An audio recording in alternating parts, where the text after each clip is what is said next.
it is potentially one of the most important things in your business.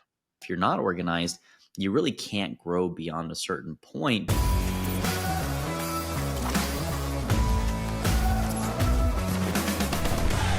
So today we're going to jump in on episode one of a kind of two-part series, if you want to call it that. And we're going to be talking about and breaking down one thing that is super important to your business.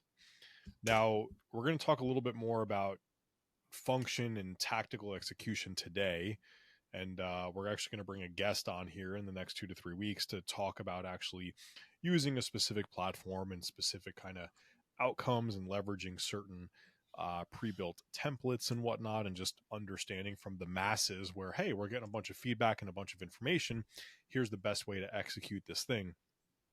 But today, we're just going to simply break down the idea and the general use of a CRM. So, for those of you that don't know what a CRM is, the actual term or technical term is a customer relationship manager. It is something that we typically refer to or talk about in the world of marketing, in the world of sales, in the world of kind of acquisition side of things. And it is potentially one of the most important things in your business. Now, and just a really big asterisk before we jump into this piece, is you don't need to go and spend money on a CRM. If you have some level of a business, you probably should, but you don't have to go out and spend a bunch of money every month on a fixed expense that is not necessarily bringing you in revenue or forcing you or kind of pushing you up against a wall and making your expenses a little bit tighter, because CRMs really quickly can get very expensive. Or there's ones that are super cheap and they do some super basic stuff. But chances are you already have, and again, this isn't the suggestion of what you have to do, but chances are in today's day and age, you have some type of G Suite account, and you probably have some type of Google Docs, Excel spreadsheet, or a place where people come in and say, hey, I'm interested in what you have. I'm raising my hand. And that itself can act as a CRM. Again, the manual nature side of things, you can't be missing stuff, and you want some automations on the back end. So the moment you start getting busy, and just to put a number on it, because I know that we need some specificity here, if you have Mhm. 5 or more clients, you should probably have some automation in place. But maybe you're really good at focusing on those things, and your post-it note chaos that you have going on, maybe you can handle 10 clients before you need to pay for a CRM. But if you're pushing 20, 30, 40 plus clients, or trying to scale a business or a team, it's not going to happen without a CRM that truly is meant to do and solve certain problems. So all that to say, and all that to jump in, Mhm. Andrew, you're way more on the coaching side of the house, not always call it on the marketing and the CRM side of the house, but this is something I know you have some experience with. Like, what else do you want to add out of the gates on the CRM side? And from a fulfillment piece, there are some fun things that people can do with some simple CRM kind of relationship things, and it might just simply be an alert every Friday. Send your client a text message and tell them to crush the weekend, or whatever it is, right? But get, Mhm. throw some more things into this. Yeah, I mean, if we take a first principles approach and like really at the heart of the matter, it's you will only ever be able to grow and sustain your ability to grow based upon the ability to organize and know what to tackle when. And when you talk about if you've already sold someone coaching, it would be weird to try to sell them coaching again. Like, let's say they bought, if you're in person personal trainer, you sold 12 sessions last week. You wouldn't hopefully go up back and try to solicit that person for another 12 sessions 4 or 5 days later. And it gets really weird if you have no idea who you've spoken with. And the longer you are in industry, the more people you will speak to, the more disorganized you are likely to be unless you have a great structured system.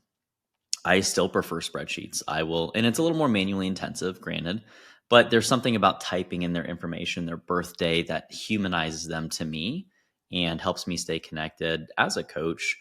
Um, and I think it's really helpful for people that are in person as well to just spend a couple, like an hour or two every week, just going in there, updating notes. And I think it's really essential before you go into an automation platform, or if you start to have some of these more techie things, to understand what it is that that thing is supposed to be doing. Otherwise, you're going to be at the mercy of marketers and people to tell you what you should get and why you should get it, instead of what you actually do and how you manage your organizational processes.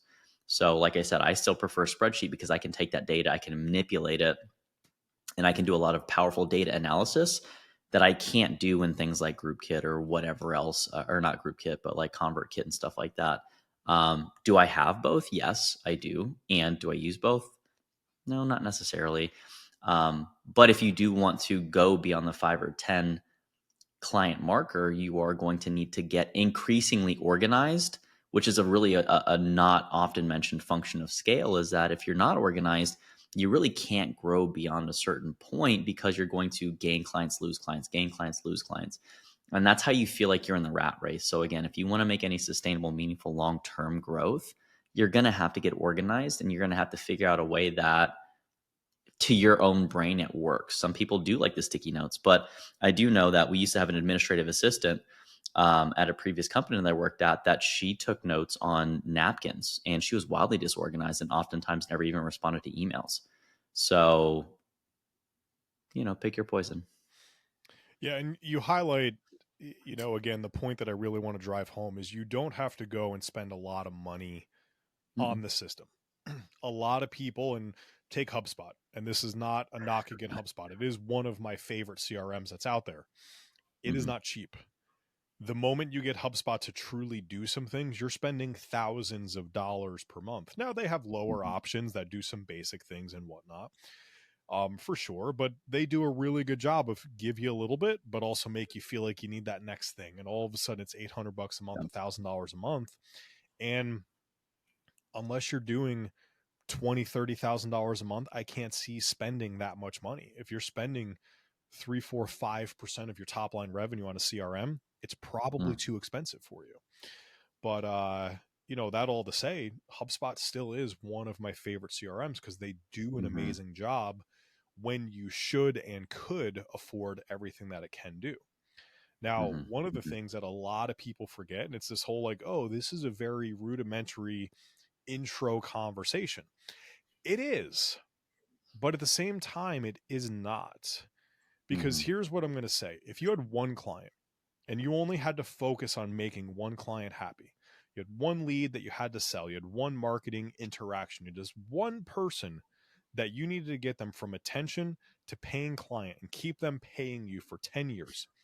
And if you were able to accomplish that, you would become a millionaire. Okay. That's a scenario. One person. And they're going to sign up and they're going to stay with you if you check the boxes you're supposed to check. What would you do to ensure that all of those things happen? The moment they send in, hey, I'm interested, you're going to go ahead and respond back. You probably would send them an email. You'd probably text them and say, hey, I'm going to give you a call in 5 minutes. And then you would literally call them in 5 minutes. You would have a conversation with them if they had the time. And you would either then continue the conversation and solve their problem with them, or set up a time to sit down and solve the problem with them. Then you would present everything that you're going to offer for them so that way they can get their problem solved. And then you would bring them through your program and continue to sell and ascend them as you went through this thing. You'd reach out to them probably frequently, weekly, if not daily.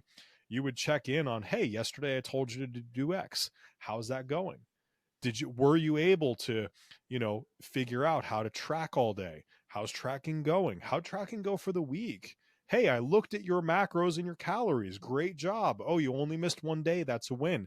Hey, you didn't do it at all, what's going on? How can I help? Like, all of those things are things you would do if you had one person. But the fact is, we use the excuse of having more than one person to not be high touch. Now, Andrew, you are very much a high touch coach, right? You're not charging $100 a month and you're getting people a whole well rounded wealth of knowledge with a lot of years of experience and learning. And again, one of my favorite moments about you when I didn't know you overly well is your like, yeah, I'm that good slide with like 400 different certifications that you had on it. But when you're coaching 5 to 10 people, you can do all of those things manually. And Mhm. manual is in fact going to be better connected to people. It just is. You're not going to take automation, bots, AI and connect as high of a level. Okay? But if you go in and you have 10 or 20 people and the option is to either reduce how connected you are but stay connected via connection, so emails, text messages, whatever, or forget to do it at all, that lower connection but consistent, still guaranteed connection is going to yield a better outcome. But the whole point of this is for those of you that are a little bit further along, you're using the excuse of I have multiple people and this feels rudimentary to not do some of the simple things that the automation, that the bots, that AI, that a CRM would allow you to do if you would slow down and take the time to do it. Great example. Hey, I am stuck at $20,000 months. Well, why are you stuck there? Well, people get results all the time. Do they really? Yeah, of course. Okay, great. Well, hey, favorite exercise, and this is one thing I actually learned from you, Andrew. I think one of a deck or something that you had ordered, maybe, where a really fun exercise is to go through and just basically say, hey, if I wanted to ruin the relationship and ensure they don't stay with me, what would I do? And you write down all the dumb shit that you could do to ruin a relationship. And it's kind of funny. But you go through that, you take the time, and then on the other side, you actually go back and go, what is literally 180 degrees polar opposite of each of these things? And let me do that polar opposite thing of the funny, how do I ruin it thing. Mhm. I'm willing to guarantee you 80% plus are having to do with some form of communication and enhancement and connection. And I'm willing to guarantee you that if you took the time to put all of those into some type of CRM, all of a sudden your business is going to grow. So, as much as this feels like, oh, yeah, I have a CRM already, I use the thing, cool. You suck, do it better, and you'll actually start to grow your business because you're staying more connected with the people that are asking you for help. So, quick soapbox. I didn't even think I was going down that road, but a lot of times it's this whole like, oh, it's a very easy conversation. It is, but if it's so easy, why aren't you doing it? Is the question I would ask you. Yeah. I think that it's really so as a coach, and I have over 2 decades of experience, but the number one pet peeve that I have for people is grounded in a concept called the Dunning-Kruger effect. Basically, the less you know, the more overly confident you are in what you think you know. And during a consultation process, we'll be sitting across and kind of go through the traditional discovery. What's your health history? What are the obstacles? What do you actually want? How is all that shaping up? How long have you had this problem? Yada, yada, yada. If you guys are nice and you guys comment right now, consult below. We might even do a podcast episode on how to do an effective consultation, from the perspective of a psychology PhD student. But, when we talk about how to get to goal, like there's a certain process that you want to basically navigate. And there's there has to be a reciprocal respect in terms of people being willing to acknowledge what they don't know. Now, when I say that, it's we're navigating life. We have our blinders on because we're trying to solve the problem that's in front of us most often, and we ignore all the other stuff. It's literally grounded in your neurobiology, which is something called your thalamus and your reticular activating system. And basically, what we find is that people will tend to discard information they don't find relevant. And when we think about the CRM conversation that's happening right now, the people that are on this podcast, and we want to encourage you to listen to it as if you've never heard it before, because as soon as you start saying, yeah, you're going to miss out on that one golden nugget that could completely shift your entire perspective and the effectiveness around it. A lot of people will try to do a lot of different things and they'll go really wide, but they won't go deep. And when we talk about like, I could try this, it's shiny object syndrome, and entrepreneurs and small business owners have this crippling tendency to try everything under the book whenever they hear about something new or they try this versus trying to incorporate that into what they're doing. And so when we're talking about the CRM, and you can hear Steve's frustration and like people like, well, I've already done that. Again, couching this, the biggest frustration we have as people that have had decades, multiple, plural, decades of experience in our respective subject matter expert domains is that you might not be doing it well. So then how do we improve the effectiveness of the outcome without having to retool all the things that you're currently doing? And I'm sure that you would probably agree that rather than someone saying, hey, I track my food, tracking my food doesn't work, you're like, well, let's look at how you're tracking your food. Are you accounting for every single sauce? Are you accounting for every time you walk by the receptionist desk at your place of work when you grab a gummy bear or two, which, by the way, totals up to about 50? Um, and the last thing I'll say about that is I had a client, his name was, we'll call him Bob. It's not actually his name, but Bob was a client of mine for about 2 years. And we spent about the first 6 to 8 months just working on some fitness stuff. I wanted to lose an inner tube around his gut area. And outside of that, you would think that he was like, a relatively fit individual if you didn't see basically from the bottom of his rib cage to the top of his like where his legs attached to his hips. And, as soon as we started doing the nutrition stuff, he comes in and he's like, I didn't lose any weight and I've been tracking my food and I've been hitting the calorie recommendation that you gave because that's all we had him kind of do that protein. And I was like, okay, well, tell me about your day. Like, there's something off here. And what we found out was he was eating a couple Haribo gummy bears. We'll take that affiliate, Haribo. A couple of these gummy bears every couple hours, and he would work from home. Right. Well, it turns out he's eating an extra fucking 580 calories from gummy bears during his day that he wasn't accounting for. And so rather than doing something new, we just dove in a little bit deeper in terms of what he was doing and how he was doing it. And we discovered that there was this unaccounted for source of calories that was completely messing up the plan. And that's where tracking devices or awareness devices, which is really all a CRM is just an awareness device of like, what do you need to be aware of? When do you need to do what? And then if you're not leveraging that well and your business is struggling to grow, maybe take a look at how you're using it. And if there's some effectiveness issues in there is kind of what I would say full circle. Yeah, it reminds me. So back in, geez, 2017 ish, I was going to open an Elements massage and franchise Happy with in that. over 400 locations. Top line revenues across the year was like 350 to 400 million dollars a year across this company.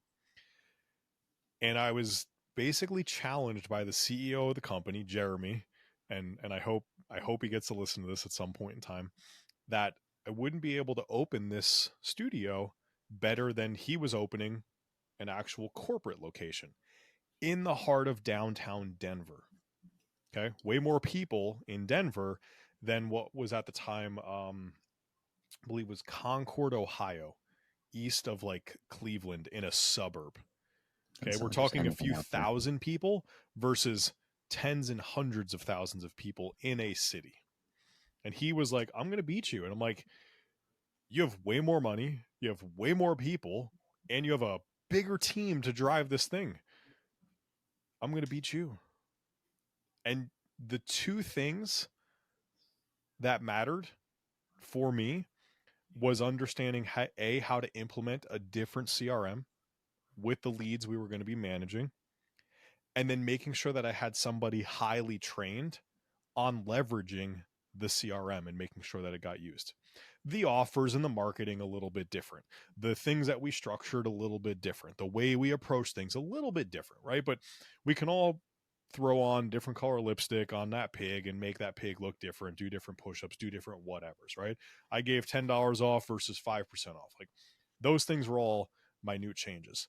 The biggest thing we focused on was actually the CRM, and it was rooted in the idea that we're going to make sure we think about this differently than they ever have, because they were so accustomed to, we're a multi-$100 million a year company. We know what we're doing. We're going to keep doing this same thing. Hmm. Well, guess what? I'll tell you the punchline and then I'll go over the actual things that mattered.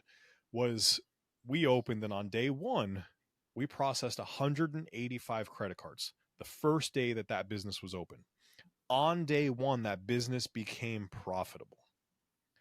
They opened on day one and they didn't start processing credit cards until day 30. So they had an extra 30 days. They did it differently and whatever, again, subtle changes. But after 30 more days, they processed 63 credit cards.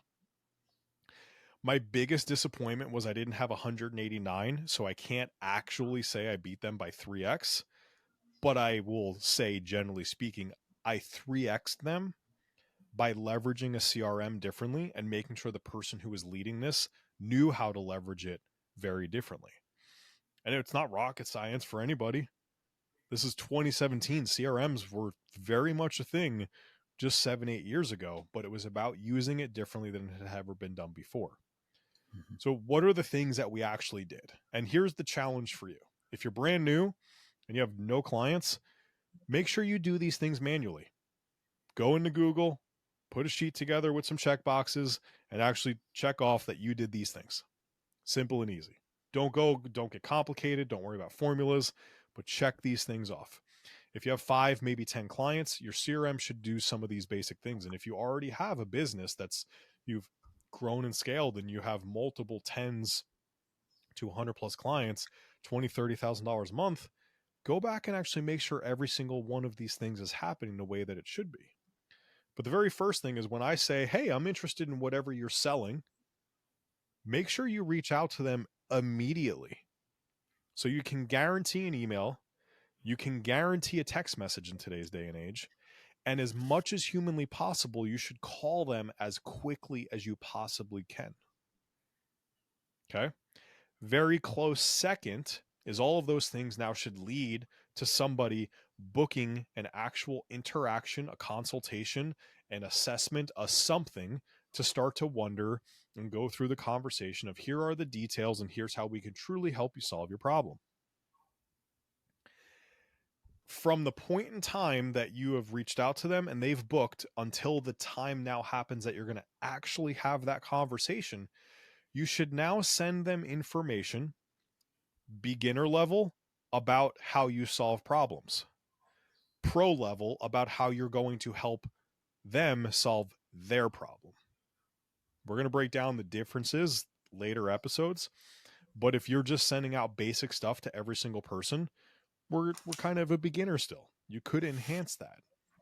But one of the things that we did at the massage studio was if if you're oh was it if you're a mom, if you identified as a mom, so we asked a couple of key questions, and if they put in I'm a mom, super busy, all these things, well, you wanted to de-stress so you could be a better parent, you wanted to be better at home, you wanted to be just there for everybody else, so you needed your own time. If you were a busy professional, well, we wanted to make sure you could de-stress so you could go be a better busy professional and make more money. If you were somebody who identified as like athletic and working out and fitness and recovery, well, we wanted to make sure you could go hit the gym harder and accelerate the results that you're getting in other places. And we would ask simple questions and just deliver a little bit of information about that, right? Now, you're hoping to have that sales call, that sales interaction within 48 to 72 hours at most. But you want to send them something every single day of here's how we helped, here's a success story, here's things that we do. Did you know you can? Here's flexibility. Here's whatever it is that's going to highlight to your ICP, whoever your ideal clients are. Now, when they come in, obviously confirm here's your appointment, here's where you should be, online, video, Zoom, in person, wherever it is. Make sure that's there for them 24 hours in advance and roughly 2 hours in advance, and then have that interaction. Now we'll assume we closed every single person and they all signed up. On the other side of that, you should spend the next 10 to 14 days congratulating them, reinforcing the decision, and giving them immense value on the other side of things. Perfectly would be you could call them every 3 or 4 days. If you have 30 clients, that's going to be really hard. But those are some of the big things that you have to make sure happen. And how do you go down that road of doing them is going to be led by a CRM. we can continue talking about service delivery and appointment reminders and all of those components. But in that right there, I'm willing to bet a majority of you don't have a specific path for somebody coming in your business that you can start to actually talk to them and show them and highlight some of the things you do that will help them with solving their problem. And those are some of the big things that got us such great results, nearly 3 times more what corporate, who had hundreds of millions of dollars a year with 10 plus years of experience opening over 400 locations. I came in and smacked them around in 60 days, all because I was like, I'm going to do it a little bit differently. Hmm. And that was the I first think time in my it's life I got paid for consulting too, because I gave them the system and I got money. And I'm like, oh, wow, this is cool. weird. Look at that. Weird. Start to get good at solving problems. Now, I will say that it's interesting because when we consider this, even from what effectively happened was that there's a corporate organization that had a very specific playbook that they tried to implement massive kind of like change across multiple locations, demographics, context. And there's something similar in terms of the military, where the Army is a lot larger than the Marine Corps. And when we look at like soft tissue mobilization, like giving people foam rollers, giving people lacrosse balls, that didn't make its way into the Army until about 7 years after it had already been into the like recruit training and officer candidate schools in the Marine Corps. So the larger the organization is, the more structured it kind of has to be to try to control for as much of that. So there is something to say around when you have a smaller client load, and I'm saying like 3 to 5 clients, you're really just getting good at solving a specific problem. So if you have no idea what you're doing, figure it out the first couple clients that you get. But then as you get more regimented, as you figure these things out, you start to reduce the amount of change that can happen. And that's where you start to move towards more of a programmatic delivery, or you start moving towards a very rapid problem solving process, meaning like the people that want 30 clients, which we know the average full time online coach, even in person trainer, we're looking at 25 to 35 clients is considered full time. But when we think about like how much that's going to have to challenge your ability to problem solve, you're not going to be able to solve 35 problems that are very unique and very different every week without feeling completely burnt out. Which is why we're seeing, and if you're ever paying attention to social media, you have these people that are like, buy my 7-week reset protocol shit. Like, it's because they don't have the opportunity to work with you directly, but they give people the ability to take this thing. And this is the problem of like product market fit, in that the product worked, the market is not sophisticated. And when you take something like a gut healing protocol and you take an unsophisticated consumer that has no idea about gut health, has never really, they don't even know that a carrot's a carb, there's going to be a mismatch. And that's where results then become less reliable and less consistent. So Wait, I thought carrots the were big, sugar. yes, they are actually soluble. It doesn't matter. Don't put that That, landmine out that on me, was Ricky Bobby. that was a rabbit hole opened. You took it. Good job. I Good tried to job. put a foot in it and shut it right back down.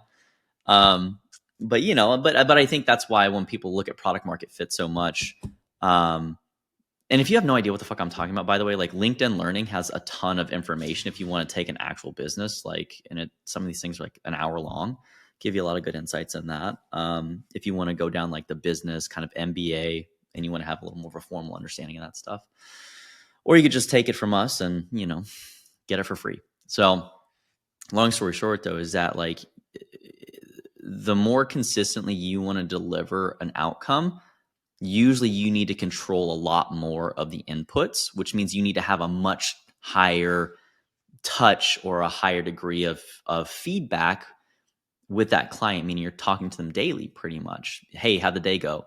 Didn't go well. Okay, cool. What are we going to change for the next day? Remember, we're looking at what do you want? And then on a micro scale, what are you doing? What are you getting? What are you doing? What are you getting? What are you doing? What are you getting? In the CRM, if you're not updating your CRM and you're getting no business growth, we start to connect these dots and we start to give ourselves feedback. Or if you're doing a lot of social media posts and you're not gaining any traction, it's not that social media doesn't work for you. It's just that you're doing the same thing or you're not structured at all. And now you have no idea how to change it because you're trying too many different things. And so, again, a CRM effectively is a scoreboard for more than anything. Like, what's your sales pipeline look like? How many people are entering the pipeline? You have no pipeline. And in fact, this last week I was mentoring a new trainer um, at Lifetime, and it's crazy to me that anyone that sells and collects dollars for a service, like they don't have an idea of who's ready to buy anything. They just talk to these people, and then maybe if they remember them, they might text them. That's their CRM platform, and that's why most trainers don't stay in the industry very long because they have no idea of like, okay, well, I had these people I talked to. I had these people that requested a resource. I had these people that have completed a complimentary experience of some sort. And then I had these people that are actually dollars pending, consultation completed, ready to go. And then I had these people in my current client pipeline. These people in phase one, phase two, phase three, and these people in the referral column. Like that's what your pipeline probably should entail if you're in coaching as a service, right? And if you're not doing that, then you're gonna feel like you're starting at ground zero every single month, and you're basically at, most people don't even do recurring revenue. They usually just do package sales, which is crazy to me. Um, but anyways, I have a lot of thoughts on that. But I mean, a CRM, it's really an essential organizational tool, and if you're not leveraging it in some form or fashion, whether it's a spreadsheet, whether it's HubSpot, whether it's some of these are free too, but go poke around a little bit and find out. And if you want our list of CRM potentials, like we can put one together for you. Just comment CRM master list below, and we'll send you a resource. Yeah, it's it is a very valuable thing. The obvious is the acquisition, the marketing, the sales side of the house. The less obvious, but arguably as important, is going to be retention and ascension and things like Mm-hmm. that on the back end. Ultimately, we have our R3 framework, and yeah, you need to sell somebody before you can try to get them the results, get them retained, and then get a referral. But guess how much easier it is to get results, keep them retained, and get a referral if you have something on the back end tracking that you do all those things you're supposed to do. So we have our service roadmap, Mm-hmm. 30, 60, 90 days, the things that you should do. If you Mm-hmm. build that into your CRM, whether you put check boxes on your sheet and you check those and you make sure it's getting done, or you're using some type of system that can automate either reminders for you or getting things and sending things automatically to your client, those things just increase the odds that that stuff is going to Mm-hmm. actually happen. Now, again, if you have 5 clients and you do every single thing manually, you will outperform from a percentage basis. Let's just say 4 to 5 people say yes to all 3 steps. You will outperform somebody who has automated the entire process. But the general idea of the entire process being automated is you got 4 out of 5. The entire automated process gets 10 out of 20. Mm-hmm. So they might only get 50%, Yeah. but the 50% was 10 versus your 80% only being 4. And that's supposed to start to be the idea of growth and scale that we all start to talk Mm-hmm. about over time. So if those things are not happening, you need to take a look. You need to understand, how can I do this? And the exercise I would encourage you to do is, if I wanted to ensure none of this happened, what dumb things could I do? On Friday morning, I'm going to say, fuck you, you suck to every client of mine and see how that goes. All right, cool. Bad idea. You know it, but it's funny. It's something to laugh about. You won't. You won't. You won't do You it. won't. If somebody does it and they like screenshot it and send it to us, Young Andrew did there's that. going to be a thing. But Young Andrew, for I can sure. see that actually. But He was an asshole. on the other side of that, like, what is the message you could send to everybody on Friday that would actually make them feel more connected to you manually? And then what is the automatic message that you could send to everybody? Now, manual, obviously, you could go, this week's conversation, I said this thing, so I'm going to text it to them because it's way more connected. Automation, you're going to have to send a general blanket Mm-hmm. text unless you're going to really go crazy, build out a system, take notes, and that system's going to take those notes and then convert it into a text message that gets sent out on Friday. But that's like level 4, level 5.